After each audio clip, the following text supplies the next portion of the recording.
ഇന്ന് ആക്ച്വലി ഇന്ന് ഇങ്ങോട്ട് വരുമ്പോൾ എനിക്ക് ഭയങ്കര സന്തോഷം തോന്നിയ ഒരു കാര്യം എന്താ വെച്ചാൽ, ഞാൻ വീട്ടിൽ നിന്ന് ഇറങ്ങാൻ നേരത്തേക്ക് എൻ്റെ അമ്മ ഒരു പഞ്ചായത്ത് മെമ്പറാണ്.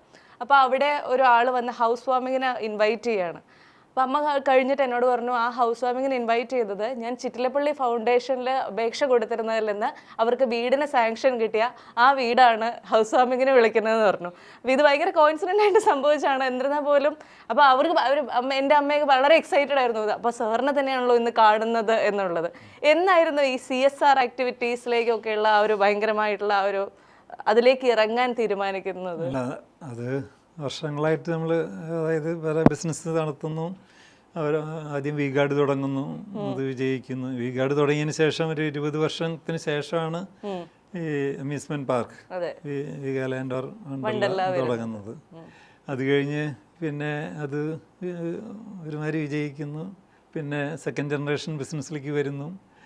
അപ്പോൾ വീണ്ടും എന്താ പറയുക, ഇവരെ ജോലികളൊക്കെ ഏൽപ്പിച്ചതിന് ശേഷം ഞാൻ വീണ്ടും അൺഎംപ്ലോയിഡായി എന്ന് പറയാം.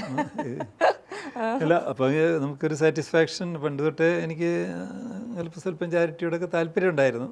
അന്നങ്ങനെ തുറന്ന് പറയാൻ പാടില്ലാത്തതാ. എനിവേ, അപ്പോൾ അങ്ങനെയാണ് ഈ ചിറ്റിലപ്പള്ളി ഫൗണ്ടേഷൻ എന്ന് പറഞ്ഞൊരു തുടങ്ങുന്നത്. തുടക്കത്തിൽ അതിൻ്റെ പ്രവർത്തനങ്ങൾ ചെറുതായിരുന്നു, പിന്നെ അതൊന്നും കൂടി വിപുലീകരിച്ചു. അപ്പോൾ അതാണ് നേരത്തെ പറഞ്ഞ പോലെയുള്ള കാര്യങ്ങളൊക്കെ ചെയ്തുകൊണ്ടിരിക്കുന്നത്.